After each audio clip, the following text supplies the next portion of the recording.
po'y magtapatan na dahil mukhang yan naman ang gusto nyong mangyari, magtapatan, ilabas ang inyong saloobin. Pero ma'am, hindi nyo naman kinakailangan aminin na bad shot na si BP Sara sa inyo.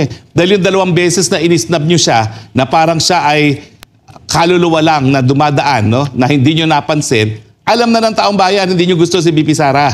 Kaya lang, ang tanong, bakit? May mga nagsasabi, dahil nga, alam nyo naman, iba-ibang ating mga itsura, pero sa tingin ko naman, mababaw na dahilan yon. Pero hindi rin natin madi-deny, no? Napakaganda kasi nitong BP Sara.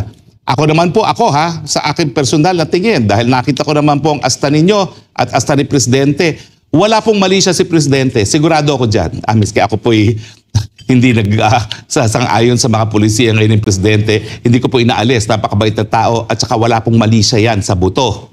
Totoo po yan. Hindi ko po pagkakait kay Presidente yan. Pero kasi, miski wala siyang mali siya, touchy-touchy kasi siya nung eleksyon. Kaya tingin ko, baka nagseselos ka rin, ma'am. Wala po talagang mali siya yun. At kay Inday Sara, wala rin pong mali siya yun. Ako po, mahal na mahal po ni Inday Sara ang kanyang esposo din, na si Attorney Carpio. Yung mga pagsasnab-snab niyo po, nangyari na po yun bago pa magkaroon ng maisog rally sa Davao. Kaya nga po ang aking sinabi ngayon, eleksyon pa lang, mainit na po ang dugo ninyo kay VP Sara. So wag na po tayong magkunwari. Tayo po'y magtapatan na dahil mukhang yan naman ang gusto nyong mangyari, magtapatan, ilabas ang inyong saloobin. Pero ma'am, hindi nyo naman kinakailangan aminin na bad shot na si BP Sara sa inyo.